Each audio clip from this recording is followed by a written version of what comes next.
Bonjour tout le monde, bienvenue sur ma chaîne de développement personnel et spirituel. Aujourd'hui c'est une nouvelle vidéo sur la spirale dynamique et cette fois-ci on va voir comment passer du niveau d'existence vert au niveau jaune. Pour ceux qui ne me connaissent pas, moi c'est Gaëlle, je suis un maître spirituel et j'aide les personnes conscientes en quête de sens et de fusion à retrouver la saveur, la jouissance et le plaisir de l'être. Pour plus de contenu comme celui-ci, si ça vous plaît, si ça vous intéresse, pensez à vous abonner à la chaîne si ce n'est pas déjà fait et à cliquer sur la cloche pour recevoir les notifications vu que je ne poste pas du contenu de façon régulière. Donc si vous voulez être tenu informé, pensez à cliquer sur la cloche. Voilà. Première chose que je voudrais dire avant vraiment d'aborder le sujet, c'est que cette vidéo, ce n'est pas une vidéo d'introduction à la spirale dynamique. Ça m'intéresse pas tellement de parler de la base et des trucs basiques, des trucs simplifiés. Moi, j'aime la complexité, j'aime aborder les sujets dans leur profondeur. Et du coup, si vous ne connaissez pas du tout la spirale dynamique, mais je vous conseille de regarder sur Internet, sur Google, YouTube. Il y a plein de blogs, de vidéos qui parlent du sujet en termes d'introduction au modèle. Voilà, donc ça c'est la première chose que je voulais dire. Et puis, autre chose, j'ai fait d'autres vidéos sur le sujet, j'en ai fait deux. Une vidéo qui présente les réactions au Covid euh, dans les différents niveaux de conscience. Donc comment les différents niveaux de conscience et d'existence ont réagi et réagissent au Covid et à la situation sanitaire. Je vais mettre la vidéo en lien dans les informations, le petit i, et puis dans la description ci-dessous. Une autre vidéo que j'ai faite, c'est sur les jaunes, plus précisément parce que 4 questions m'ont été posées sur le sujet, à savoir qui sont les jaunes, à quoi ça sert d'être, de connaître le modèle de la spirale dynamique, etc. Et de savoir qu'on est jaune. Voilà. Bref, donc j'ai répondu à ces questions-là dans une vidéo que je vais vous mettre également en lien là-haut et en bas dans la description. Voilà, maintenant on peut rentrer dans le sujet qui est comment passer du niveau vert au niveau jaune dans la spirale dynamique. Alors je vais adresser le sujet de façon interliée, mais il y a deux points vraiment que j'ai envie d'aborder. D'un côté, il y a les pratiques, quoi faire de façon concrète, et de l'autre côté, il y a l'état d'esprit. Quel est l'état d'esprit? Comment penser? Comment réfléchir? Quel est l'état d'esprit qu'il faut embrasser pour pouvoir passer en jaune? Voilà. Donc, d'un côté, c'est plus dans la tête, c'est l'état d'esprit sous-jacent, et d'autre côté, le concret, ce que vous pouvez faire euh, au quotidien. Alors, je commence par quoi? De toute façon, tout est interrelié. Je vais faire des jumps l'un dans l'autre, donc de façon fluide. Donc voilà. Bon, je vais commencer par les pratiques. Les pratiques, il y en a trois que moi je vois et que j'ai moi-même pratiqué et que je pratique toujours à l'heure actuelle, puisque moi je suis jaune avec pas mal de vert et un petit peu de turquoise. Donc je suis bien centrée en jaune et je suis encore suffisamment proche du vert pour pouvoir me souvenir du shift qui est apparu. Je me souviens exactement quand c'est apparu, comment ça s'est passé. Ça s'est pas fait. Enfin, ça s'est fait à la fois du jour au lendemain et à la fois ça a pris des années. Donc voilà, parce que j'ai vu le truc monter, ça venait, ça se préparait depuis longtemps, longtemps. Et un jour, du jour au lendemain, il y a eu un réel shift où je suis vraiment entrée euh, entièrement dans le jaune. Euh, et du coup, je me souviens des pratiques qui ont fait que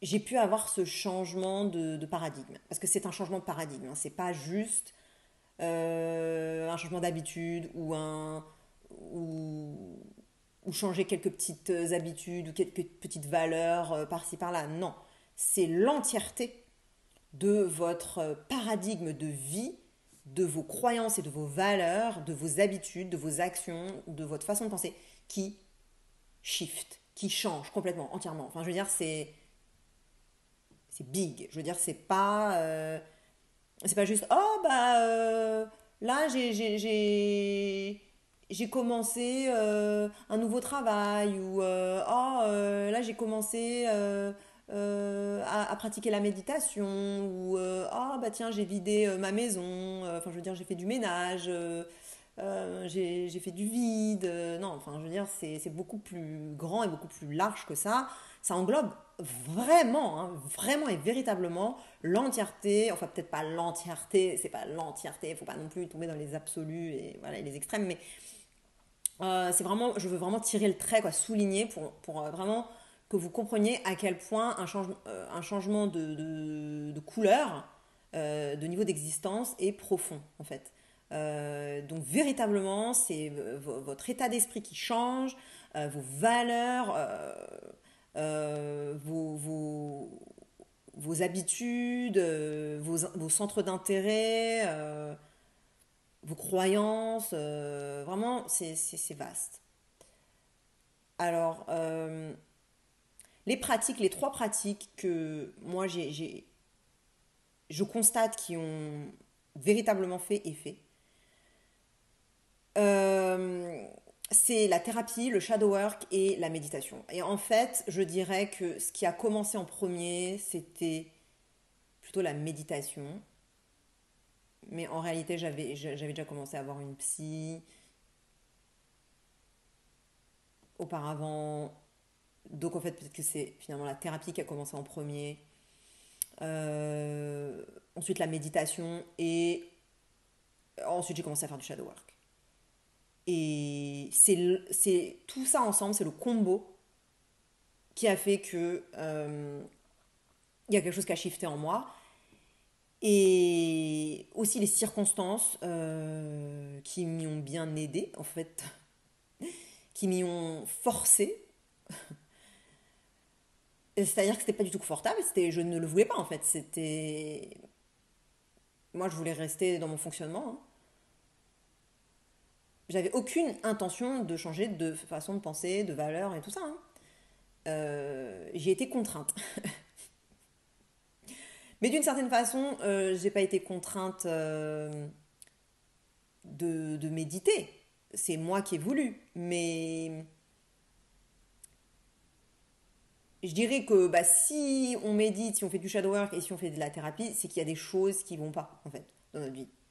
Voilà. Et après, en plus, là, il y a eu des choses dans mon environnement, vu que j'étais dans un autre pays, à l'autre bout de la planète. Il n'y avait rien ni personne qui m'attendait là-bas. Toutes mes habitudes étaient déjà sans dessus dessous. J'avais plus aucune attache, aucun point de référence.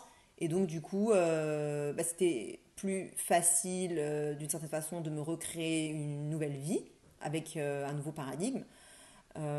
Mais c'était aussi totalement déstabilisant et j'ai eu un burn-out et j'ai eu une dépression qui a suivi directement. Enfin bref, j'ai vraiment eu une Dark Night of the Soul et c'était très profond, c'était très intense. Je ne le recommande pas. De toute façon, si ça vous arrive, bah, ça vous arrive. Voilà. Et vous devez naviguer à travers la tempête. Et c'est même plus qu'une tempête.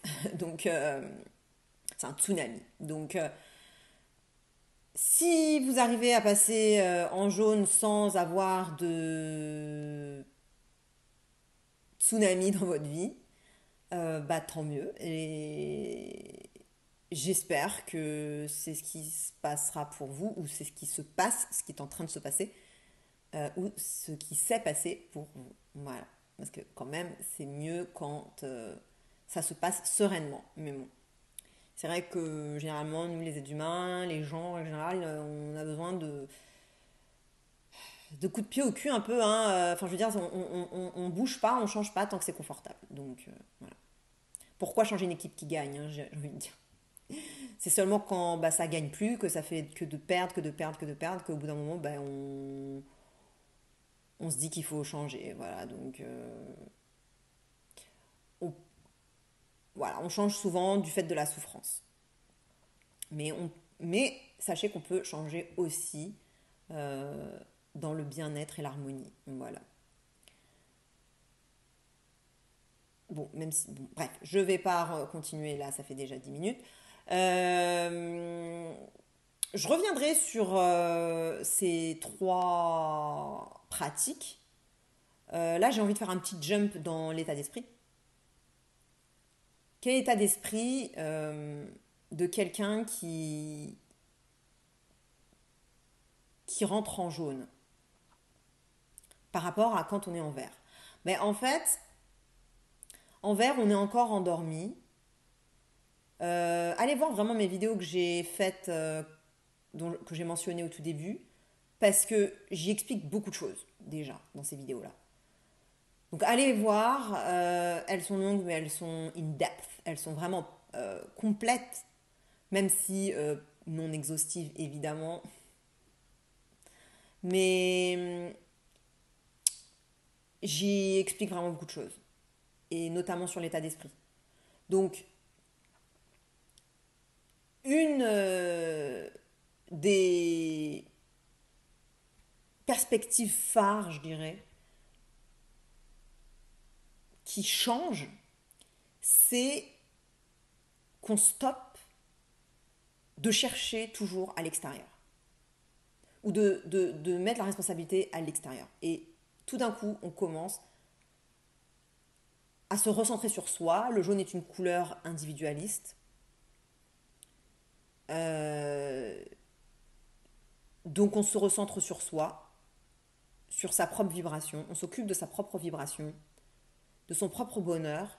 Et on arrête de chercher le bonheur à l'extérieur, dans les plaisirs matériels, la consommation, le business, faire de l'argent, euh, tout ce qui est extérieur, les relations, euh, l'humain à l'extérieur, la communauté. On arrête de se décharger sur la communauté. On arrête d'essayer de sauver les autres. On arrête de sauver les autres. Les autres ne sont pas en danger. Ils n'ont pas besoin d'être sauvés. Donc il faut s'occuper de soi d'abord, de toute façon, si on veut pouvoir aider les autres. Et on aide les autres que ils en ont besoin et qu'ils le demandent. Parce qu'on ne va pas empiéter sur leur intégrité. Voilà. Parce que les verts, ils veulent beaucoup aider et sauver. Et ils sont vraiment beaucoup dans cette spirale, ce triangle en position sauveur ou victime. Donc là, on arrête ça et on se ressent sur soi. Une fois qu'on se ressent sur soi, après, on peut aider les autres. Voilà. Donc, l'état d'esprit phare du jaune, c'est d'aller à l'intérieur de soi. D'aller à l'intérieur de soi, de chercher le bonheur et le bien-être à l'intérieur de soi, de prendre la responsabilité pour qui on est, notre propre vibration, et on commence à réintégrer tous les aspects de nous fragmentés, tous les aspects de nous qu'on a rejetés dans notre inconscient, dans les limbes de notre inconscient, comme étant des aspects non aimables, non acceptables, non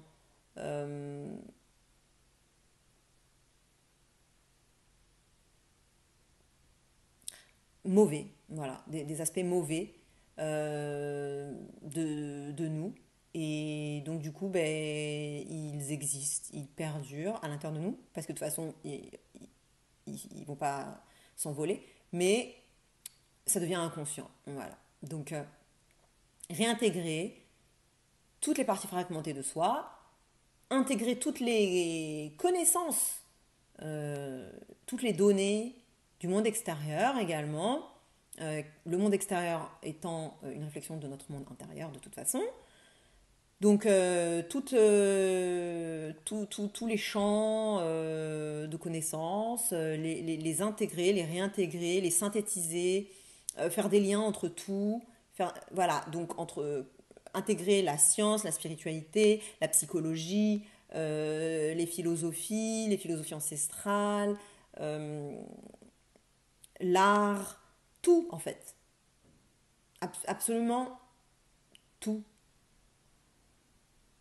Et le mâchouiller, le digérer et, et en ressortir quelque chose de personnel et singulier, d'unique, qui reflète notre propre vibration. Voilà. Mais on est un, parce que c'est-à-dire qu'on ne va pas rejeter. Parce que jusqu'à présent, les religions et la science, ça faisait pas bon ménage, c'était complètement à l'opposé. Enfin, je veux dire, ils étaient dos à dos. Alors qu'en jaune, on commence à réintégrer tout ça. On rejette plus ni la science ni la religion. On, on voit que dans tout, il y a du bon et du mauvais, mais dans tout en fait. En soi, en les autres et en tout en fait. Donc chaque perspective ou champ de connaissances, il y a toujours du bon et il y a aussi toujours des dérives évidemment. Et il faut même intégrer les dérives. Voilà, il faut tout intégrer à l'intérieur de soi. Et intégrer, ça veut juste dire se rendre compte, de juste le voir en fait, prendre conscience en fait. L'état d'esprit du jaune, le mot qui revient souvent, c'est conscience, prendre conscience, être conscient, devenir conscient, euh, voilà, avoir des prises de conscience, prendre conscience, vivre en conscience, voilà. Juste observer, il n'y a pas forcément besoin de toujours analyser, au contraire, très souvent il faut juste observer. Mais ça, j'en parlerai à nouveau quand je reviendrai sur les pratiques. Comment faire pour actualiser cet état d'esprit? Comment faire pour obtenir cet état d'esprit dont je parle? Parce que c'est bien beau de dire il faut, il faut, il faut. Mais le truc, c'est que si vous pensez pas comme ça, si vous pensez pas déjà comme ça, vous pouvez pas en fait avoir cet état d'esprit-là juste comme ça, quoi, en fait. C'est pas juste parce que vous désirez avoir cet état d'esprit que soudainement, boum, vous allez l'avoir, en fait. Donc, il y a des pratiques qui vont vous permettre d'incarner, en fait, ce chemin et d'avoir cet état d'esprit. Voilà. Donc, tout intégrer, réintégrer, synthétiser, tout relier. Euh, Comprendre qu'on fait partie d'un système, d'un système plus large, que notre écosystème, c'est un écosystème vivant et qui fait partie d'un écosystème vivant beaucoup plus large et que ce dernier également fait partie d'un écosystème vivant plus large. Euh,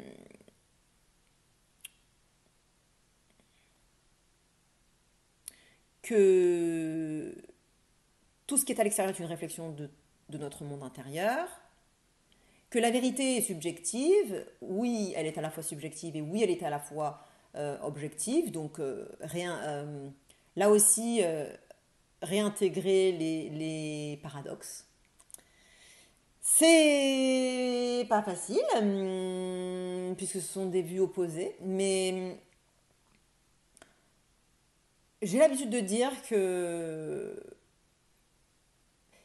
si vous voyez les choses comme sur une droite, voilà, imaginez une droite et vous avez le centre et aux deux extrémités, enfin c'est plutôt un segment on va dire, aux deux extrémités, enfin ça peut être une droite, mais aux deux extrémités parce que ça peut être limité, voilà, mais donc aux deux extrémités vous avez deux opposés. Et ben, ils s'aiment pas en fait parce qu'ils sont complètement à l'opposé. Et comment faire pour les relier? Ben, en fait, il suffit de prendre ce segment, voilà. Bon, même si vous voyez que c'est une droite infinie, ça peut marcher aussi. Enfin, je veux dire, c'est pas le sujet. En tout cas, vous refermez, vous prenez les deux bouts, vous les reliez, et ça vous fait un cercle. Et là, tout d'un coup, les deux extrêmes deviennent en fait conjoints, et ils sont unifiés en fait. Et le nouvel opposé devient le centre. Donc par exemple, on peut voir dans les partis politiques, l'extrême droite et l'extrême gauche, euh, d'une certaine façon, on peut avoir l'impression qu'ils sont opposés, mais si vous les reliez, d'ailleurs je crois que c'était ce que Marine Le Pen elle avait fait il y a quelques années, et ben en fait, les deux extrêmes se rejoignent et qui devient l'opposé de l'extrême, ben, c'est le centre. Voilà. Donc, ce phénomène-là, j'aurais tellement de choses à dire en fait sur ce phénomène en fait. Même sur les cartes natales astrologiques, avec les aspects entre les planètes, je vois des trucs qui flottent, mais bon, je ne vais pas en parler là dans cette vidéo parce que c'est. Il faudrait que je vous montre. Enfin bref, en parler juste comme ça, ce serait compliqué à expliquer. Mais voilà, combiner les extrêmes en refermant le cercle, c'est une des méthodes. Et aussi un autre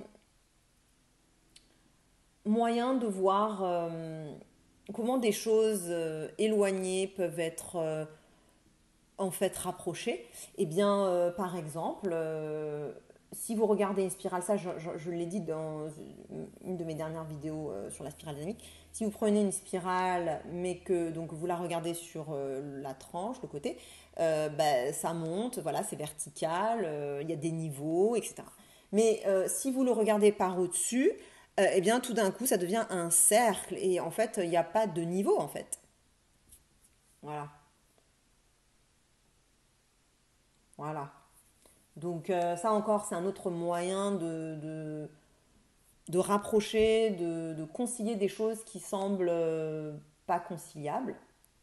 Voilà. Donc il y a tellement de choses comme ça qui peuvent s'opérer, enfin que vous pouvez faire tellement de prise de conscience comme ça que vous pouvez avoir qui vont faire que vous allez pouvoir intégrer des choses jusqu'à présent non intégrables en fait. Voilà. Vous allez pouvoir concilier les paradoxes et les contraires de cette façon. Voilà. Donc, en tout cas, j'étais en train de parler de la vérité, que la vérité est. Enfin, je crois que c'était ça dont j'étais en train de parler, mais bon, si c'était pas de ça, c'est pas grave, on va parler de ça maintenant. Donc, la vérité, il faut voir que c'est en fait ce qu'on appelle vérité. Ce qu'on appelle vérité, c'est subjectif en réalité, ce n'est pas objectif. Euh, la vérité objective, elle existe, mais elle n'est pas véritablement ou pas tellement appréhendable comme ça, quoi, par le commun des mortels, ou même pas, je dirais que c'est même pas juste par le commun des mortels, c'est que notre état de conscience dans la vie de tous les jours, pour pouvoir fonctionner dans la société,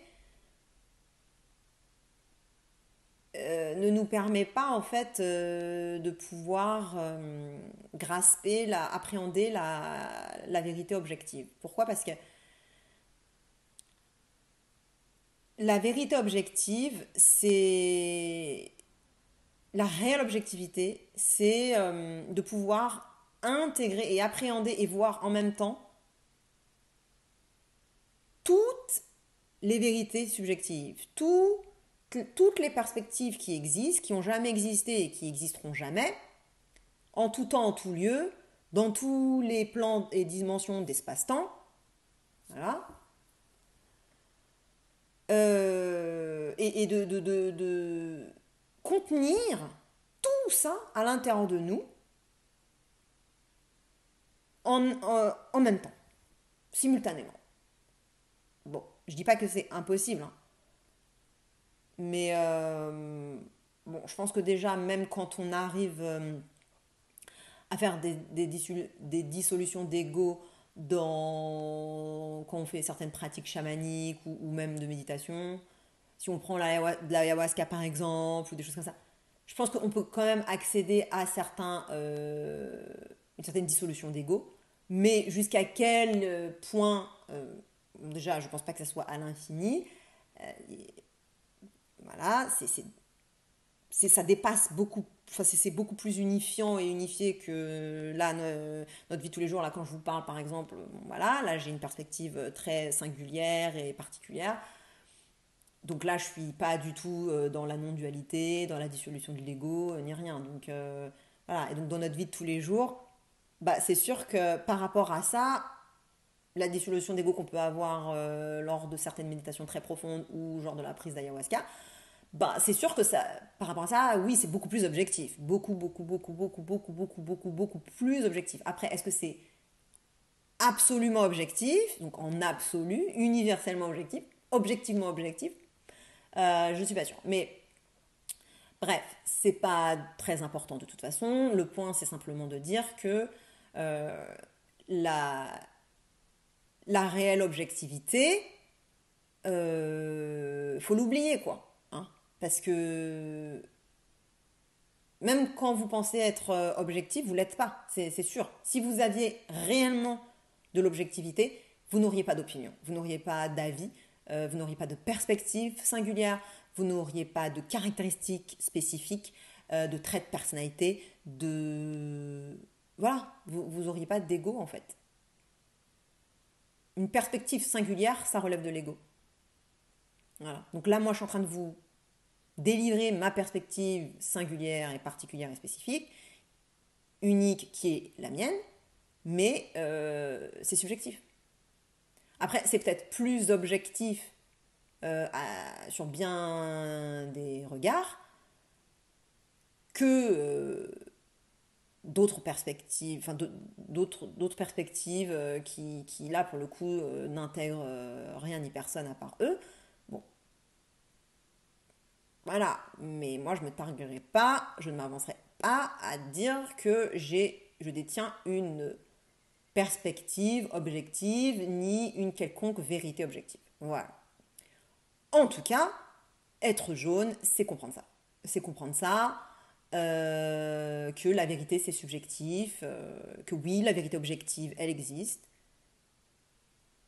mais que si vous y accédez, ou en tout cas partiellement, ça sera des glimpses, ça sera des petits sauts comme ça, des petites incursions dans cette non-dualité, mais c'est pas tenable longtemps. Voilà.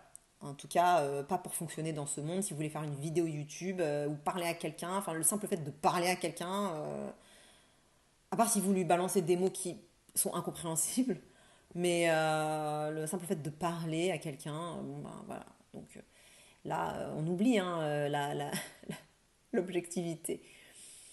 En tout cas, voilà, là j'ai décrit de façon quand même assez complète et non exhaustive l'état d'esprit du jaune. Donc aller à l'intérieur, il comprend que le bonheur est à l'intérieur et pas à l'extérieur. Il comprend qu'il faut réintégrer tous les aspects de soi et réintégrer tous les champs de connaissances. Euh, Comprendre que on est un écosystème vivant, biologique et vivant, multidimensionnel, donc qui est englobé par d'autres systèmes. Voilà. Que la vérité est subjective, que la vérité objective n'est pas tellement appréhendable, et que personne n'a besoin d'être sauvé, que, voilà, ni même vous-même, personne n'est réellement en danger, que tout ça c'est un peu de l'illusion, il faut se réveiller. Wake up, voilà, c'est le grand awakening depuis 2012. Et donc, c'est le passage du vert au jaune. Voilà l'état d'esprit. Maintenant, comment faire? Parce que là, je vous ai délivré mon petit speech, hein, mais après, pour le faire, pour obtenir cet état d'esprit-là, quand on a notre petit train-train quotidien, que on fait notre petite vie, hein, comment on fait pour avoir cet état d'esprit? Quelle pratique? Donc j'ai déjà dit, hein, thérapie, shadow work et méditation. Mais je vais en parler là, du coup, parce que il suffit pas juste de dire ouais il faut avoir tel état d'esprit, il faut avoir faut faire ci, il faut faire ça, il faut être comme ci, il faut être comme ça. Mais après, comment on le fait pour de vrai? Ça c'est une autre histoire. Voilà. Et généralement c'est un peu comme je l'ai dit, c'est un peu les circonstances qui vous poussent aussi, parfois brutalement, pas très gentiment, pas très doucement, pour shifter. Et là, cette pandémie, c'est justement un impact de l'environnement qui est l'environnement parfait pour pouvoir shifter. Voilà. Donc si vous ressentez l'appel du jaune, eh bien là vous avez les conditions parfaites pour pouvoir passer en jaune. Voilà, si vous êtes en vert, là c'est parfait. L'environnement c'est les bonnes conditions pour vous. Voilà. Qu'est-ce que je voulais dire d'autre sur ça? J'avais un autre truc que je voulais dire avant d'aborder. Ouais, en fait, je voulais vous dire moi ce qui s'est passé pour mon propre awakening. Donc, je méditais depuis 2 ans de façon quotidienne, 2 heures par jour, le vipassana, et je faisais beaucoup d'auto-observation. En fait, j'ai fait beaucoup de choses par moi-même. J'étais déjà allée voir une psy en thérapie cognitive et comportementale quand j'étais en France auparavant. Et donc là, j'ai déménagé à l'étranger et je suis dropped dans un nouvel environnement. Je suis devenue végétarienne, enfin quelques mois après, genre 2 mois, 3 mois, 3 mois après, coup sur coup, en l'espace de 2 semaines sur 2 semaines, j'ai arrêté de fumer, j'ai arrêté de boire de l'alcool. Bon, je savais que c'était pas de façon, enfin que c'était pas à vie que j'allais arrêter de boire de l'alcool, mais je voulais me purifier. Enfin, je ressentais vraiment que j'avais besoin de me purifier. Et j'ai arrêté de manger de la viande. Voilà. Je suis devenue végétarienne et je savais que j'allais devenir végétarienne déjà depuis longtemps, mais juste je pouvais pas parce que j'étais complètement bridée par mon environnement, mes habitudes. J'avais un style de vie bien réglé. Enfin, ma vie elle était bien tac tac tac tac tac quoi. Et du coup, bah, j'avais mes petites habitudes, mes petits restaurants, mes petits machins, mes amis, mon travail. Enfin, j'avais tout un tas de trucs hyper huilés et bah, c'était pas facile de pouvoir changer quoi que ce soit dans de telles circonstances. Et je savais que j'allais devenir végétarienne. Parce que déjà, quand j'étais petite, je ne voulais pas manger de viande. On m'a traumatisée avec la viande. Je ne voulais pas en manger. J'ai les larmes aux yeux quand j'y pense. Je sais pas, c'est émotionnellement, il y a un... J'ai ressenti, là, je ressens, le fait d'en parler, j'ai vraiment, émotionnellement, je ressens quelque chose, enfin, j'ai les larmes aux yeux, parce que on m'a vraiment forcé, quand j'étais petite, à manger de la viande. Pour moi, je ne voulais pas, en fait. C'était alors, je savais que c'était des animaux, mais je conscientisais pas encore bien tout, le pourquoi, le comment, machin, mais pour moi, ça avait un goût d'animal mort. Voilà. Et je voulais pas. Et puis quand je voyais le rouge du sang, alors quand c'était saignant, parce que euh, surtout quand j'allais chez mes grands-parents, là c'était juste horrible, parce que ma grand-mère, euh, elle mangeait saignant et mon grand-père bleu. Voilà, donc un aller-retour, comme il appelait ça, voilà. Donc il mettait son steak là, enfin c'est plutôt ma grand-mère qui mettait le steak, parce que lui il faisait pas la cuisine, c'était mamie qui faisait la cuisine. Donc voilà, un aller-retour, tac tac. Alors moi c'était horrible parce que je ne pouvais pas man- euh, manger de la viande où il y avait du sang en fait. Donc du coup, je faisais des crises. Enfin, c'était très difficile de me faire manger. C'était toujours la guerre en fait, hein. La guerre, c'était voilà. Donc finalement, ma grand-mère capitulait au bout d'un moment et elle me coupait tout en tout petits morceaux, vraiment. Et puis elle bien sûr, me mettait elle me culpabilisait, voilà. Elle me rendait honteuse de qu'est-ce que c'est que cet enfant qui ne mange pas, qui ne veut pas manger de la viande. La viande, ça se mange pas comme ça. Voilà, bref. Donc, voilà. Et donc, elle coupait tout en tout petits morceaux, en tout petits cubes. Et puis, elle remettait tout dans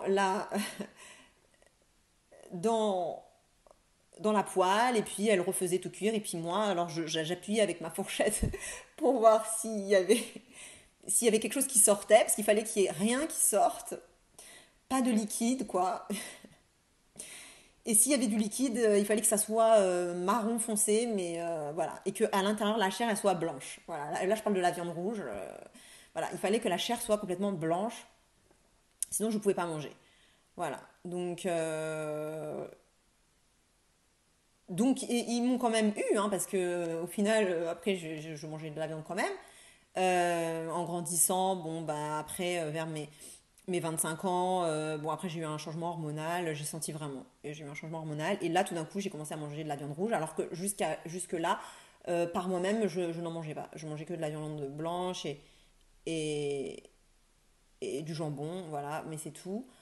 J'ai commencé à manger de la viande rouge à partir de mes 25 ans et à mes 29 ans c'était fini, je pouvais plus. Je sais pas pourquoi c'est revenu à nouveau, que c'était le dégoût, enfin je pouvais plus. Mais donc j'ai quand même toujours mangé de la viande tout au cours de ma vie. Et c'est juste quand j'ai déménagé à l'étranger, là j'ai eu ce shift. Donc boum, coup sur coup, j'ai arrêté de fumer, j'ai arrêté de boire de l'alcool et j'ai arrêté de manger de la viande. Et ensuite je suis partie en retraite spirituelle, silencieuse et donc méditative et silencieuse, retraite vipassana que vous pouvez euh, faire vous-même. C'est gratuit sur don. Voilà, vous pouvez donner ce que vous voulez, ce que vous pouvez. Et c'est partout dans le monde. Ils en ont en France aussi. C'est très réputé et c'est vraiment bien. Donc, des retraites vipassana euh, selon la tradition de Gwenka et les enseignements de Gwenka. Et donc, du coup, voilà, c'est ça que j'ai fait. Je vous mettrai le lien aussi de ça d'ailleurs. Je le note. Euh, voilà. Parce que sinon, après, j'oublie. Et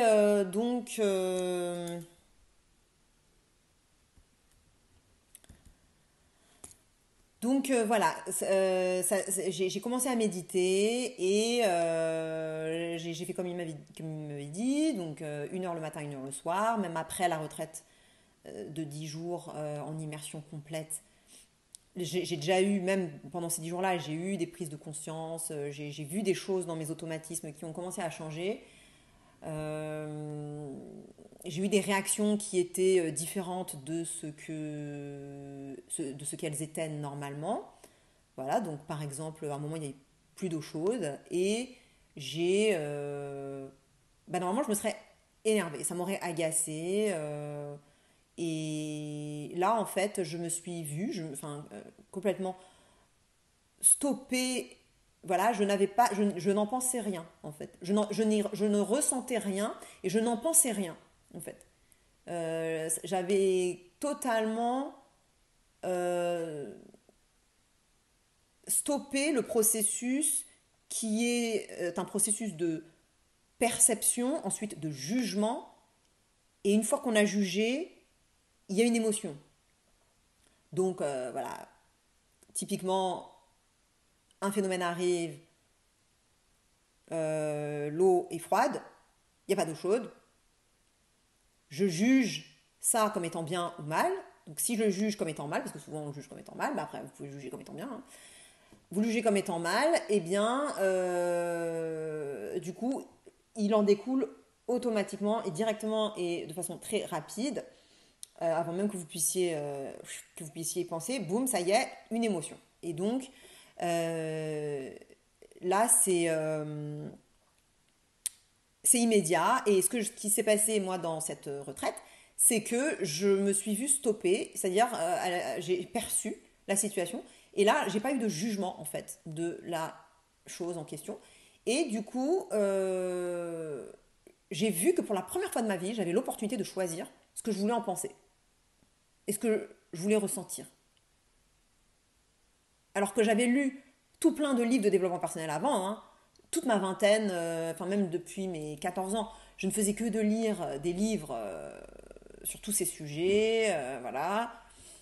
Et je me suis rendu compte que là, pour la première fois, je pouvais véritablement agir sur ma vie.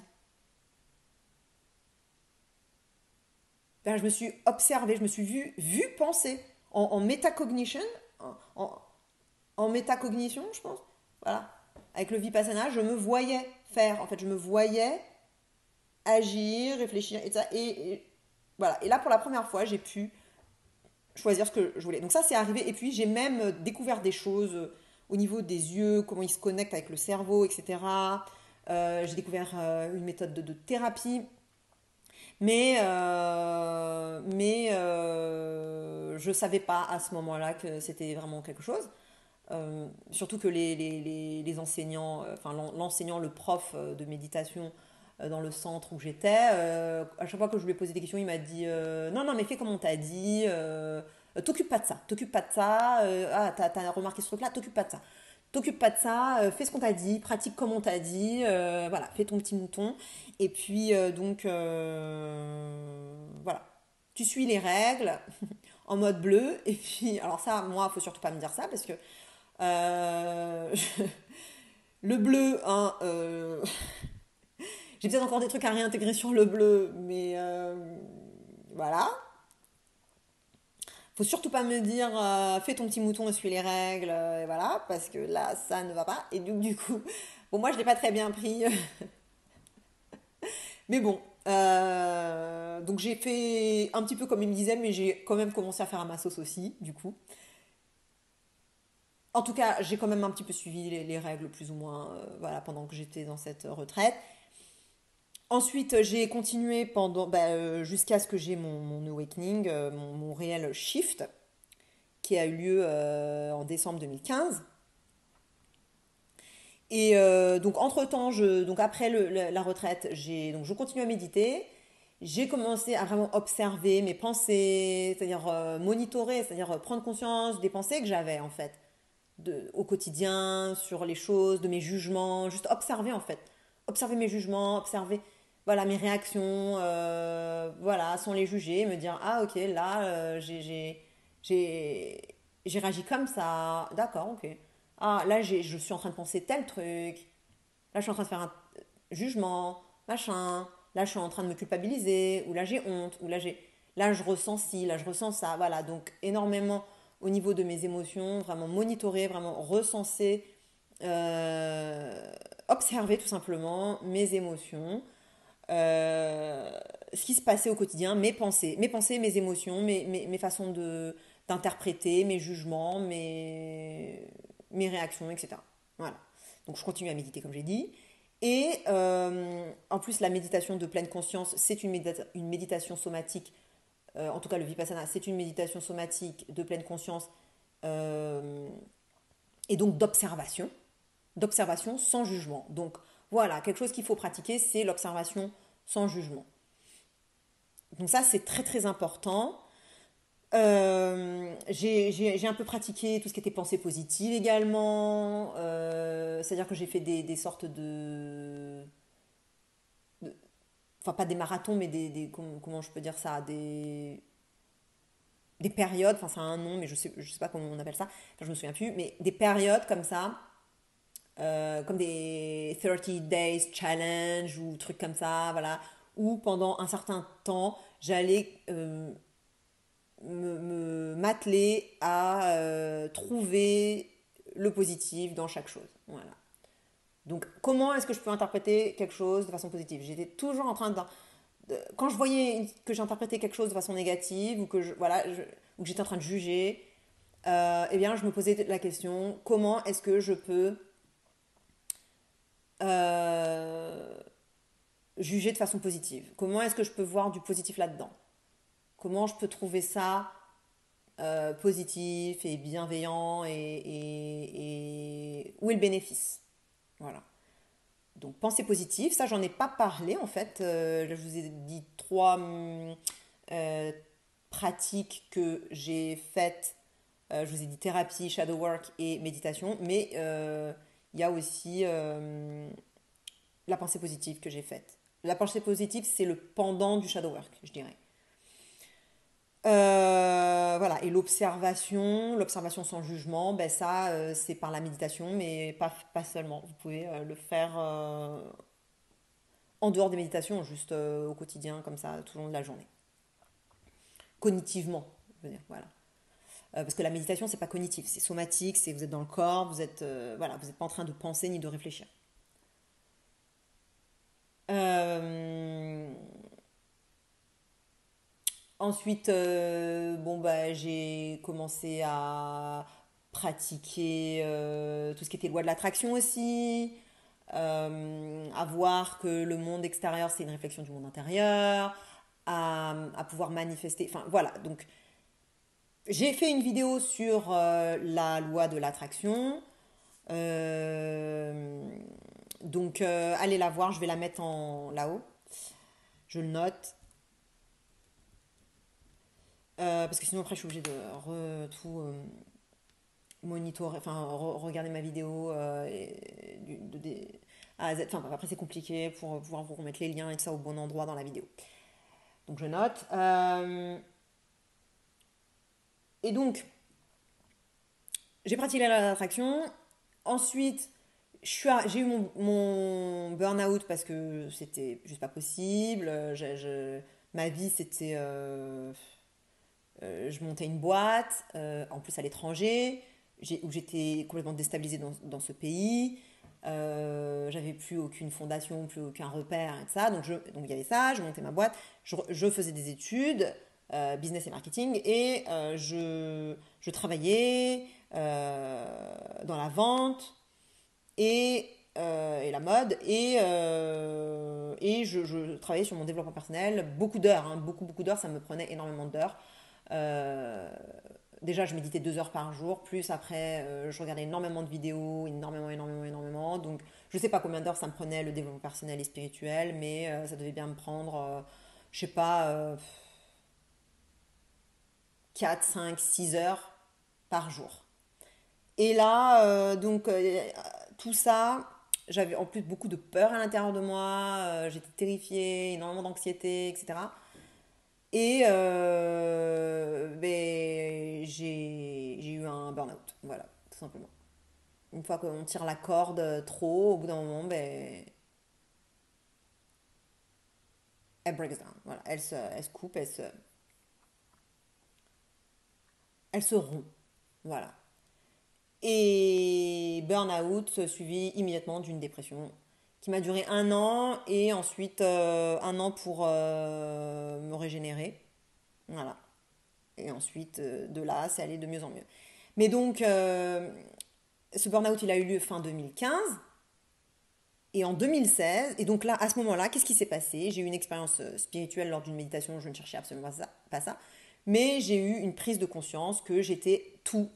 Voilà, je vivais une perspective à travers chaque individu de cette planète, y compris l'individu que j'appelais Gaël, y compris l'individu que j'appelais ma mère, tous les individus de cette planète, toute chose, chaque atome, chaque. Voilà, et que donc j'étais tout. Tout ce qui existe, c'était moi en fait.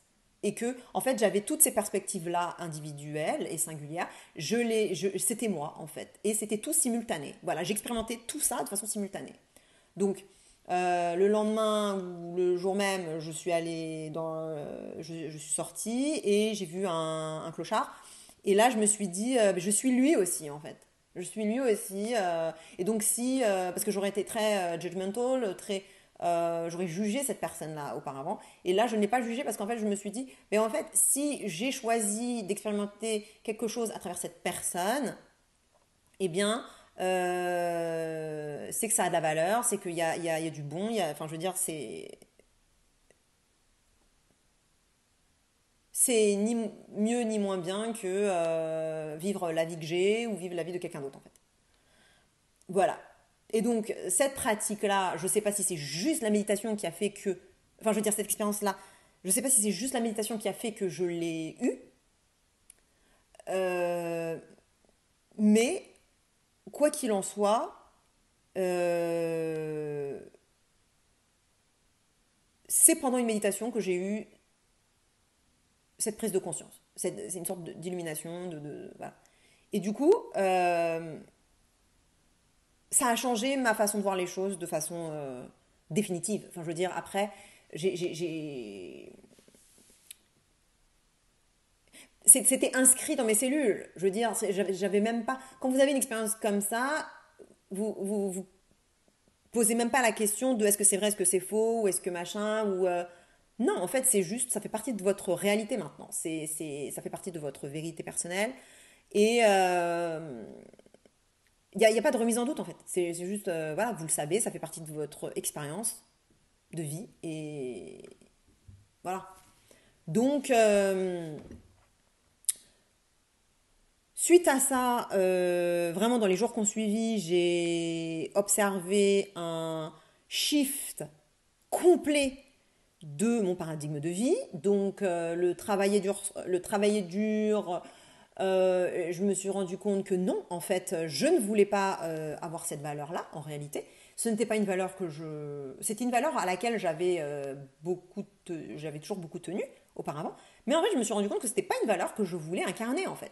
Moi, je voulais que les choses soient faciles. Je voulais pas tout le temps lutter et fighter pour tout, pour mon bien-être, pour... non, je voulais que les choses elles soient faciles. En vrai, je voulais que les choses elles soient faciles. Mais j'avais intégré depuis toujours qu'il fallait que ça soit dur, sinon ça n'avait pas de valeur. Voilà, donc ça c'était une des choses des valeurs que... Bon après, il y a plein de choses qui ont changé, mais quelque chose de phare, c'était la dureté de la vie. Ça a shifté vers la facilité. Et qu'il n'y avait pas de honte, parce qu'avant, pour moi, j'aurais associé ça à de la honte, euh, genre tout ce qui est paresse ou des choses comme ça, le fait de ne rien faire, tout ça, de ne pas être productif, ça me générait énormément de honte, donc je n'allais pas être dans le passer du bon temps, du bon moment sans rien faire, juste... Non, en fait, il fallait toujours que je sois productive, en fait, avant. Euh, il fallait toujours que je sois dans produire, être efficace, être performant, être... Voilà. Et donc, du coup, là, ça a shifté. C'était non. C'était maintenant, je peux... une de mes valeurs que je veux vraiment incarner, c'est c'est être bien, le bien-être, tout simplement. Et non plus la productivité, la performance, la réussite. En tout cas, pour moi, la réussite, ça serait de pouvoir être bien. Enfin, pas moralement, je parle me sentir bien dans mon corps, physiquement, émotionnellement. Voilà. Pour moi, c'est le bien-être maintenant. Donc, passer de la peur, toujours faire les choses parce qu'on a peur de perdre quelque chose ou qu'il se passe quelque chose, etc. Donc, j'ai shifté à rechercher le bien-être. Voilà. Et m'occuper de moi, passer du bon temps, accepter de me sentir bien, d'être heureuse. Et un des trucs majeurs également qui a shifté à ce moment-là, c'est le fait de chercher le bonheur, tout simplement. Voilà. Avant, je n'aurais pas tellement dit. Enfin, c'était en préparation depuis un an ce truc-là parce que je m'étais déjà entre guillemets mariée officieusement avec moi-même, de façon très symbolique. Je m'étais même acheté une bague. C'était vraiment un an avant, en fait. Euh, pour dire que ben, le bonheur, maintenant, j'allais le trouver à l'intérieur de moi et plus, j'allais pas attendre que ça soit quelqu'un qui me rende heureux, quelqu'un d'autre qui me rende heureuse. Donc, que c'était pas les relations, ou un amoureux ou quoi qui allait me rendre heureuse. Donc, j'ai décidé de me marier avec moi-même. Et ça, c'était un an avant. Donc, ça avait déjà commencé depuis longtemps. Mais là, vraiment, c'était le fait de vraiment me dire, bah, maintenant, mon seul but de chaque instant, c'est le bonheur. Et ce bonheur, il est à l'intérieur de moi. Voilà. Donc voilà l'état d'esprit, voilà comment les choses, elles ont shifté au niveau de l'état d'esprit. Et ensuite, en 2016, j'ai fait énormément de shadow work. Mais énormément de shadow work. Les gens, énormément. Et je méditais énormément aussi. Énormément, énormément. Énormément de méditation, énormément de shadow work. Entre-temps, j'ai fait des thérapies aussi, quelques-unes, mais ça, c'est surtout après en fait que j'ai fait des thérapies avec des thérapeutes. Toute cette période-là, je faisais des autothérapies, self-help. Donc, j'allais guérir mon enfant intérieur par moi-même, tout ça. Donc, shadow work. Le shadow work, euh, ça a tellement été. J'en ai tellement fait qu'à un moment donné, j'ai eu une crise identitaire. Fin 2016. Ou mi-2016. Je sais plus, en fait. Mais c'était en 2016. Je savais plus qui j'étais.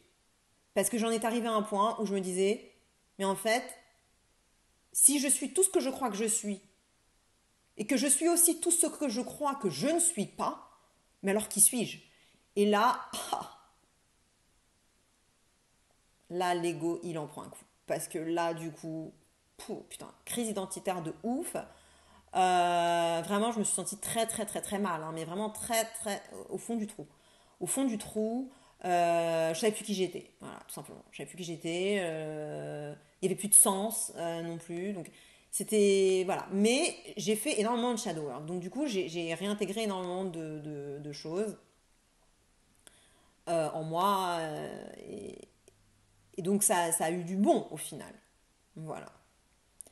Et ensuite, ouais, 2016, à partir de 2016, j'ai commencé à vivre dans le flow. Et ça fait partie aussi du jaune. C'est de suivre son intuition, son impulsion interne, son ressenti interne dans son alignement. Voilà, ressentir.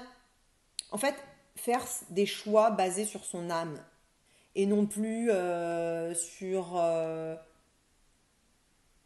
de l'affect ou sur de la rationalité. Voilà. Donc là, c'était vraiment donner les commandes à mon âme. Et donc vivre dans le flow. Voilà. Donc pratiquer. J'ai écrit un article sur ça, je vous le mettrai. euh, en description, parce que je ne peux pas mettre les liens là-haut. Vivre dans le flow. J'ai pratiqué énormément l'amour inconditionnel ensuite aussi. Et vraiment de s'aimer, vraiment. Mais le shadow work, ça aide à pouvoir pratiquer l'amour inconditionnel. Mais je vais vous mettre l'article aussi. Euh, Parce que j'ai écrit un article sur ça, sur l'amour inconditionnel. Mes articles, ils sont en anglais parce que mon site internet, je l'ai commencé en anglais parce que les trucs, ils me venaient en anglais. Et voilà. Donc après, sur ma chaîne, là, je fais des trucs bilingues. Mais d'ailleurs, en ce moment, plus en français qu'en anglais. Donc. Mais allez voir quand même. Hein. En plus, vous pouvez le faire traduire par Google. Donc, au pire. En tout cas, il y a beaucoup de contenu très très intéressant. Donc, très important. Je vous mettrai aussi ma méditation. Voilà.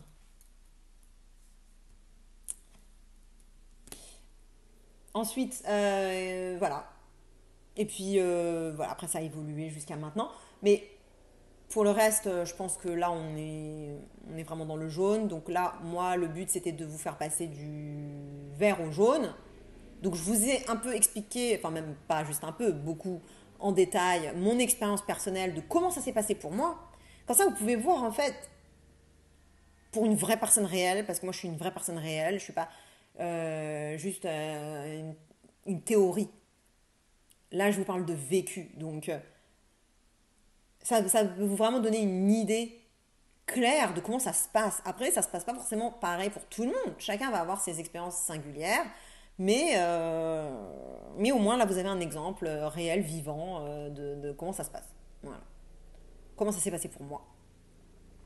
Et donc, comme vous pouvez voir, le shadow work et la méditation, ça a été vraiment ce que j'ai vraiment énormément pratiqué. Après, j'ai fait des thérapies aussi, un petit peu pendant. Enfin, j'ai fait beaucoup de self-thérapie en m'aidant de vidéos YouTube. Parce que j'étais beaucoup, beaucoup sur YouTube, hein. Enfin, je veux dire, je regardais tout ce qu'il y avait en termes de développement personnel et spirituel sur YouTube. Voilà, je regardais tout. Enfin, tout, non, pas tout. Il y a des trucs qui m'intéressaient pas. Mais tout ce qui m'intéressait, je regardais. Et en tout cas, je passais vraiment beaucoup de temps, plusieurs heures. Je regardais pas la télé de toute façon, donc ni de films, ni de séries, ni de rien. Donc voilà, moi je passais mon temps sur YouTube à regarder des trucs de développement personnel et spirituel. Et à pratiquer, surtout pratiquer. Mais donc je faisais beaucoup de thérapie par moi-même, en m'aidant des vidéos ou des livres ou des choses comme ça. Parce que je lisais aussi beaucoup de livres. Mais c'est surtout après, je dirais que j'ai vraiment fait des thérapies très profondes. Transformational Breath, ça c'est une thérapie que je recommande énormément. Je vais vous mettre aussi. Et je recommande également je recommande énormément euh, les psychédéliques, l'ayahuasca. Peut-être qu'il faudrait qu'un jour je vous fasse une vidéo. Je sais pas trop ce que je pourrais vous dire, mais sur ça. Mais voilà, en tout cas, ayahuasca, j'ai fait iboga, kambo, ça a été aussi très très fort, très très puissant. Et là, pour une situation telle que le Covid, j'ai l'impression que le kambo. Et là, le kambo, c'est autorisé en France, hein. Donc, l'ayahuasca et l'iboga, non. L'iboga, c'est autorisé, et l'ayahuasca sont autorisés dans d'autres pays d'Europe, en Espagne, aux Pays-Bas, en Suisse, Luxembourg, tout ça. Mais c'est pas autorisé en France. Par contre, le kambo, oui, c'est autorisé en France. Et le kambo, ça te fait travailler sur le plan physique. C'est une sorte de vaccin universel. Et donc, pour une situation telle que cette pandémie, je pense que le kambo, c'est véritablement ce qu'il faut. Et en plus, comme c'est autorisé en France, bah, franchement, moi, je vous recommande. Et puis, ça agit aussi sur le plan émotionnel. Donc, ça agit sur le plan physique et sur le plan émotionnel. Et moi, j'ai eu ouais, ça a été des trucs de ouf. J'ai pris aussi du buffo, mais bon, le buffo, ça, c'est pas autorisé en France. Donc, moi, je vous recommande vraiment de faire du kambo. Voilà. Kambo, Kambo. Je vais vous mettre Inner Mastery. C'est ceux avec qui j'ai fait, en l'occurrence, ayahuasca, iboga, kambo. Euh, ils organisent des retraites. Ils organisent des retraites à Paris aussi. Et dans le monde entier, et même au Pérou, sur place, là où vous pouvez prendre de l'ayahuasca sur place, là d'où ça vient en fait. Ça peut être bien. Voilà. Mais donc les thérapies ouais, que je vous recommande, c'est ça. Transformational Breath et tout ce qui est chamanique. En plus, du coup, ça peut vous faire intégrer un peu du purple, du violet. Mais ouais, voilà. Donc ça, c'était surtout après. Après, j'ai fait des retraites avec Joe Dispenza, il est super connu aussi.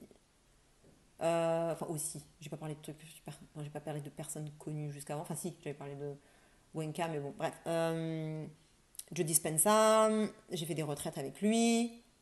Bah d'ailleurs, tiens, je vais vous le mettre aussi en lien. Donc voilà, vous pouvez faire ces retraites de transformation. Beaucoup de méditation dedans, il parle beaucoup de science, parce que c'est testé ces trucs. Enfin, il a une équipe de scientifiques qui bossent avec lui lors des retraites, qui font des scans, qui monitorent le cœur aussi, donc le cerveau et le cœur, et qui voient des trucs de ouf arriver dans le cerveau lors de ces retraites-là, comme des, comment on dit, euh, quand les ondes elles sont très très rapides, mais normalement c'est désynchronisé, donc c'est généralement qu'on va avoir comment on appelle ça, un ABC ou quelque chose comme ça. Euh, Or que là en fait c'était synchronisé en fait, donc ça veut dire grande extase en fait. Bref, donc vous pouvez aller voir ça aussi. Mais bon, après moi j'ai fait ça quand j'étais déjà en jaune, hein, je veux dire, mais je pense que ça peut vous aider. En plus, ça dépend de où vous en êtes dans votre processus et vers quoi vous êtes appelé. Moi, j'ai fait ça dans cet ordre-là. Mais après, peut-être que pour vous, vous allez avoir envie de faire des choses comme ça avant et que vous allez être appelé par l'ayahuasca avant d'avoir vraiment votre réveil. Je sais pas, c'est peut-être ça qui va provoquer votre réveil, alors que moi, ça a été la méditation. Chacun, en fait, doit suivre son alignement en fait. Il n'y a pas de règles en fait, c'est ça. C'est ça en jaune qu'il faut comprendre, c'est qu'il n'y a pas de règles. C'est chacun, ok, il y a des règles, euh, plus ou moins objectives, c'est-à-dire plus ou moins qui peuvent marcher pour pas mal de monde, mais après, c'est vraiment vous qui devez voir, en fait, il faut réussir à combiner les deux en fait, ce truc très linéaire et tout ce monde non linéaire, voilà. Il faut arriver à combiner ça, hein. Euh, et voilà les pratiques de thérapie que vous pouvez faire. Alors, dans les thérapies, il y a des thérapies brèves et des thérapies de fond. Les thérapies de fond, c'est souvent des thérapies cognitives, donc la psychologie, les psychothérapies, tout ce où il faut parler, où il faut analyser, etc. Tout ça, ce sont des thérapies cognitives, ce sont des thérapies de fond. Euh, Ça a du bon, mais il faut le combiner avec des thérapies brèves. Et généralement, les thérapies brèves, c'est toutes les thérapies émotionnelles qui font travailler par exemple sur l'enfant intérieur, qui font jaillir les émotions, et après on shift les émotions, voilà, en mettant, en fait, à chaque fois dans toutes les thérapies, c'est toujours la même chose, en tout cas émotionnelle. On va aller appeler ce souvenir de la mémoire, enfin rappeler la mémoire traumatique en nous, ou alors si on est en plein dedans, il n'y a pas besoin de la ramener puisqu'on le vit déjà. Euh, Si c'est déjà activé là parce que vous venez juste à l'instant de vivre un truc qui vous active négativement, émotionnellement de façon très forte, bon, et ben là vous pouvez faire l'exercice, mais bon, généralement quand vous allez voir votre thérapeute, c'est pas à ce moment-là, donc il faut réactiver le truc. Une fois que vous êtes dedans, mais après il faut vraiment être dedans, quoi, l'incarner, et ensuite on amène une émotion positive qui va contrebalancer en fait et annuler les deux émotions vont s'annuler en fait. Voilà. Donc ça c'est bon après ça c'est les thérapies émotionnelles, donc ça demande souvent de taper dans les émotions. Après il y a les thérapies somatiques, donc là c'est plus dans le corps. C'est ressentir le corps, et d'ailleurs ma technique c'est une technique de méditation, mais c'est une technique aussi de thérapie somatique. Donc, ben ça, comme j'ai dit, j'allais vous mettre le lien. Tout ce qui est somatique, en fait, c'est par le mouvement du corps, c'est ressentir le corps, de quelque manière qu'elle soit, c'est ressentir son corps, en fait. Et c'est par la sensation physique parce que j'ai remarqué que les traumatismes, en fait, c'était une de mes réalisations pendant mes 10 jours Vipassana, c'est que tous les traumatismes, ils sont bloqués à un endroit très précis du corps, en fait. Et toute la même racine de problème, et c'est toujours au même endroit. Et ça fait une couche, et ça se met par-dessus, et ça se met par-dessus, et ça se met par-dessus, ça se met par-dessus. Parce qu'à chaque fois que je passais dans le ressenti, en termes de ressenti, je passais, je scannais sur mon corps, et que je repassais toujours au même endroit, et ben, il y avait quelque chose qui s'activait, j'avais des larmes, j'avais des mémoires, des choses qui me revenaient, et voilà. Et à chaque fois que je repassais, c'était toujours c'était des mémoires différentes, mais c'était toujours la même racine. Je sentais que c'était lié, en fait. Voilà. Donc, tout ce qui est somatique, il y a un autre truc aussi, comment ça s'appelle là? C'est aussi des mouvements du corps, par exemple, faire rouler une balle sous son pied et ressentir sous son pied. Mais bon, je sais plus comment ça s'appelle. C'est des trucs somatiques. Mais après, tout ce qui est corporel, toutes les thérapies qui sont liées au corps, bah, c'est des trucs somatiques, voilà, au ressenti. Et là, il n'y a pas besoin nécessairement de ressentir des émotions, ni d'avoir des mémoires, voilà, enfin, cognitivement, de savoir de quoi il s'agit, parce que souvent, il y a plein de choses qui arrivent avant les 6 7 ans, des fois même intra-utérin, des fois c'est même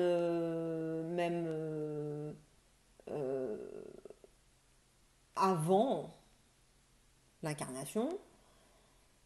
Mais en tout cas, pour tout ce qui est avant l'incarnation, je pense que c'est surtout l'énergétique qui va jouer, mais bon, pas que. D'autres techniques de thérapie peuvent quand même jouer dessus, mais généralement, à partir de l'embryon, enfin en tout cas, pas de l'embryon, parce que même avant l'étape embryonnaire, mais en tout cas, dès le début, le début du processus de développement intra-utérin, dès la fécondation, je dirais, dès la fécondation, voilà, il y a des traumatismes qui peuvent apparaître, qui peuvent se former. Et par exemple, le jumeau perdu, je ne sais pas si vous connaissez, mais bon, bref, je ne vais pas rentrer dans le sujet parce que là, ça fait déjà 1 minute 12, 1h12, donc bon, on va se calmer là. Mais du coup, moi, ce que j'ai envie de vous dire là, c'est que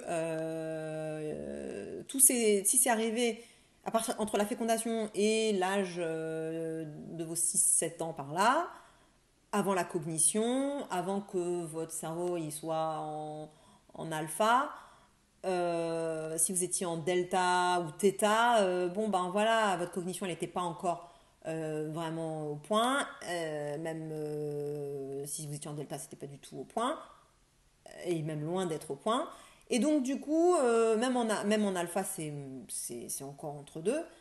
Donc, du coup, si vous avez eu des traumatismes à ce moment-là, vous ne pouviez même pas en faire sens cognitivement, en fait. Donc, c'est stocké au niveau émotionnel et somatique. Donc, il faut faire des thérapies émotionnelles et somatiques. Et ou somatiques. Voilà. C'est pour ça que les thérapies cognitives, tout ce qui est psychologie, psychothérapie et tout ça, tous les trucs qui disent psy quelque chose, ben ça va pas taper là-dedans, ça va taper à partir de tout ce que vous avez pu faire sens cognitivement, donc à partir de vos 6 7 ans. Or, tous vos traumatismes, ils sont arrivés avant. Et après, quand vous commencez à y faire sens cognitivement, ben c'est juste du réchauffé en fait, parce que c'est déjà les mêmes traumatismes qui se produisent. Et sinon, les autres thérapies, ben c'est des thérapies énergétiques que vous pouvez faire. Et donc là, ça va surtout aider, bon, ça peut aider pour tout, hein, tout. Tout comme les thérapies somatiques, émotionnelles peuvent aider pour des traumatismes qui sont arrivés même après les 6 7 ans. L'énergétique, ça peut aider avant la fécondation et après la fécondation et à n'importe quel moment. Voilà, donc l'énergétique, c'est vraiment ce qu'il y a de plus, entre guillemets, universel et de plus subtil. Voilà. Donc, le fait de faire des thérapies, ça va vous aider vraiment à compléter le verre, à finir le verre. Surtout les thérapies émotionnelles et somatiques. Enfin non, même toutes en fait. cognitive, émotionnelle et somatique surtout. Ça va vous aider vraiment à compléter le stade d'existence vert. Et du coup, parce que si vous passez dans le stade jaune mais que vous n'avez pas encore complété le stade vert, bah, vous allez avoir encore plein de crap qui va vous empêcher, vous bloquer votre avancement et puis bah, vous allez devoir le traiter. Et du coup, vous serez jaune mais avec beaucoup quand même de mécanismes verts. Voilà, donc très important, très très important, faites de la thérapie. Au moment où vous sentez que c'est juste pour vous, allez voir les thérapeutes qui sont justes pour vous, qui résonnent de façon juste pour vous, en vous. Euh, voilà, suivez, c'est pas juste suivez votre cœur. Moi j'ai envie de dire suivez votre ressenti interne, votre intuition et votre alignement, votre âme. Suivez votre âme. Voilà. Donc toutes les pratiques qui peuvent vous permettre de pratiquer votre intuition, toutes les pratiques, tirer les cartes ou essayer de deviner, même si vous avez un jeu de tarot, vous tirez deux cartes euh, comme ça, enfin au hasard, vous mettez les deux cartes, donc vous ne les regardez pas, et vous essayez de ressentir ce qu'il y a derrière chaque carte. Voilà. Donc ça vous permet de développer votre intuition, votre ressenti interne, euh, pratiquer vivre dans le flow. Donc là aussi, c'est suivre son ressenti interne. Donc là, allez voir mon blog How to go with the flow. Voilà, donc les thérapies, ça va vraiment vous aider pour compléter le vert. Et le shadow work, ça va vraiment vous aider pour entrer dans le jaune. Mais vraiment, quoi. Vraiment, vraiment. Et en fait, je dirais même que c'est la pratique phare du jaune, le shadow work. Et que c'est. Il faut absolument faire du shadow work pour pouvoir ensuite accéder au turquoise. Après, si vous avez d'autres techniques que le shadow work, voilà. Mais bon, shadow work, d'ailleurs, j'ai fait une vidéo sur le shadow work. Je le note.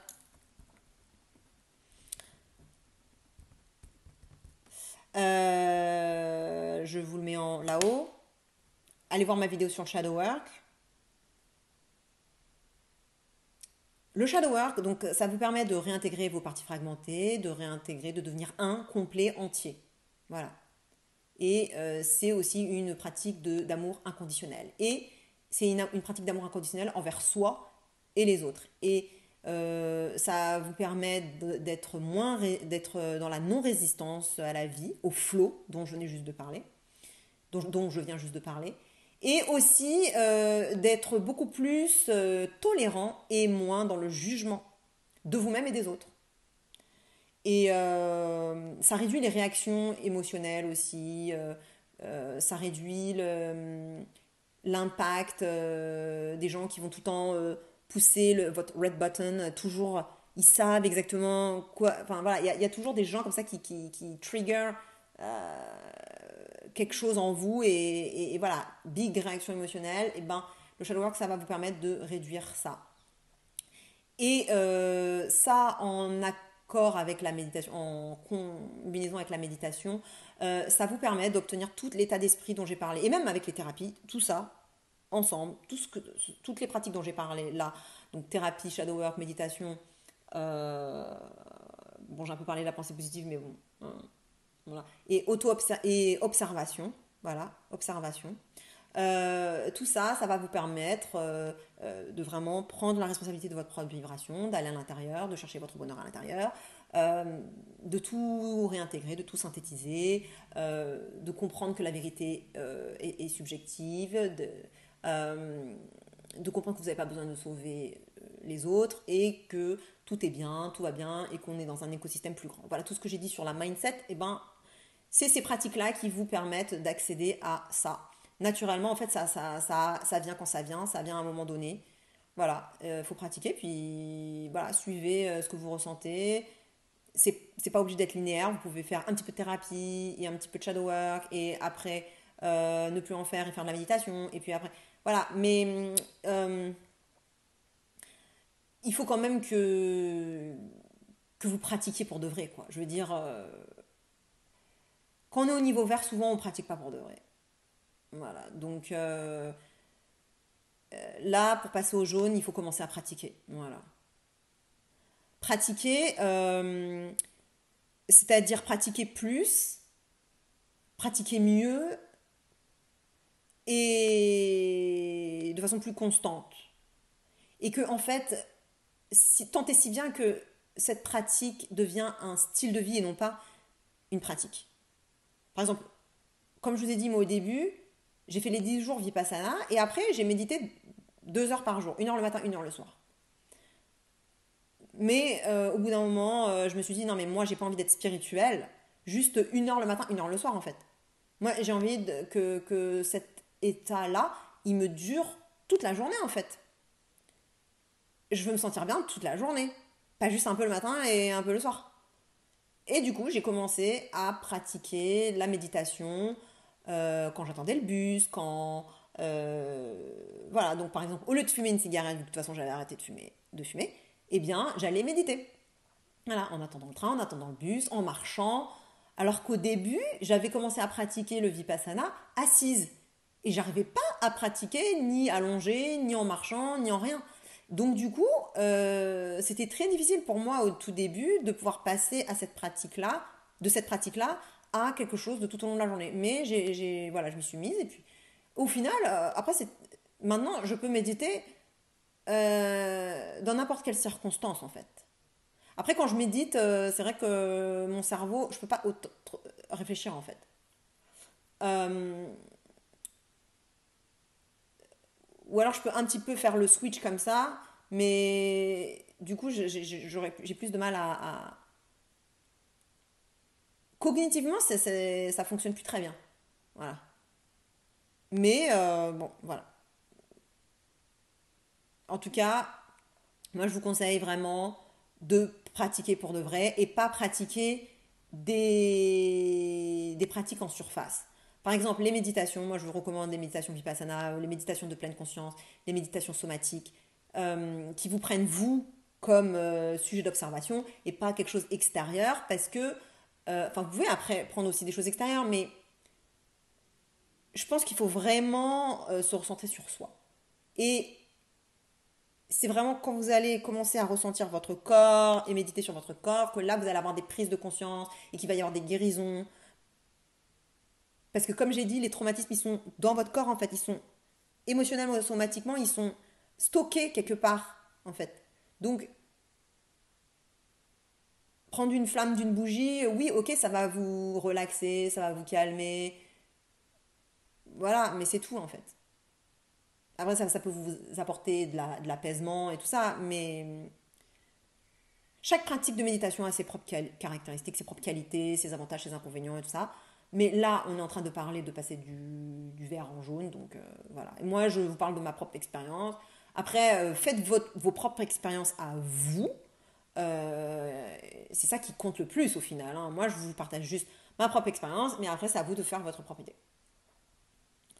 Voilà, donc qu'est-ce que ça va vous apporter la méditation? Bon, je vous ai déjà dit pas mal de choses, mais ce que je voulais quand même souligner, c'est que ça va vous permettre de devenir, d'avoir de l'équanimité et plus de stabilité émotionnelle, plus de paix intérieure. Une paix intérieure et un bonheur stable, une paix intérieure stable. Je n'irai pas à dire que ça va vous apporter le bonheur, mais plus d'une paix intérieure stable. Voilà. Et puis, ça va vous faire potentiellement avoir des prises de conscience, des expériences spirituelles. Voilà, ça va vous aider à vous réveiller. Et puis à guérir. Voilà, ça c'est le troisième truc. Guérir physiquement et émotionnellement. Si vous avez des douleurs ou si vous avez des maladies, si vous avez émotionnellement ça va pas, des maladies émotionnelles ou mentales.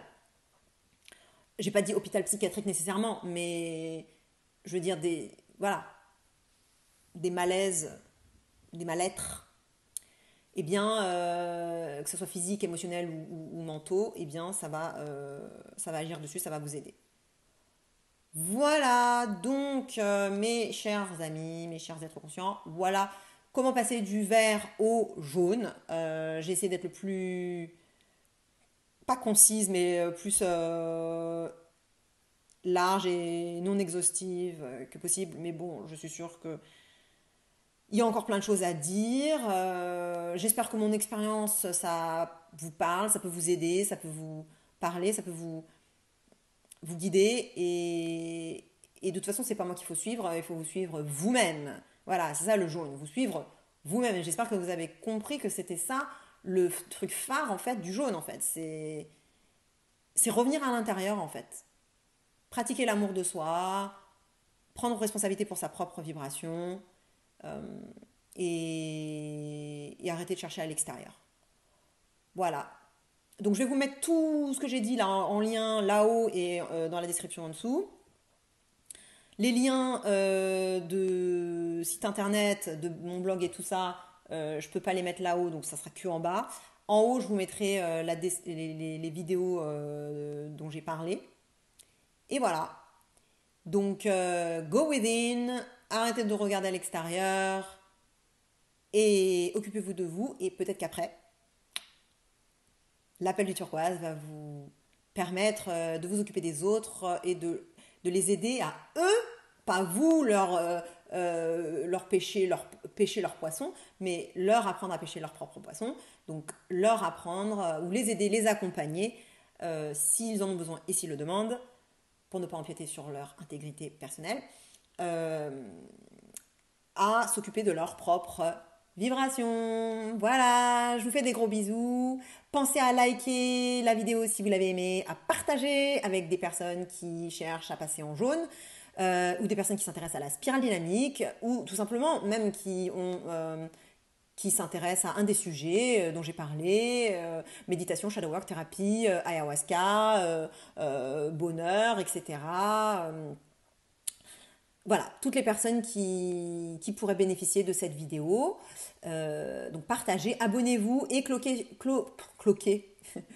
Cliquez sur la cloche pour recevoir les notifications, pour que la prochaine fois que je poste une vidéo, je ne sais pas quand.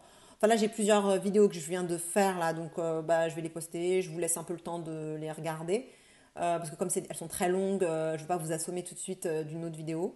Mais normalement, j'aime bien poster directement. J'aime pas programmer mes... Enfin, une fois que c'est fait, je le poste immédiatement, je le publie immédiatement, mais j'aime pas faire le truc là en mode genre bon bah je prépare mes trucs et puis je vais les schedule et tout ça. Non, j'aime bien que ça soit voilà, au feeling, que ça soit fait dans le flow, voilà. Donc en tout cas, bref, là il y a plein de vidéos là qui vont arriver que j'ai déjà faites et ah mais de toute façon là si vous regardez cette vidéo là c'est que vous avez certainement déjà vu les autres vidéos.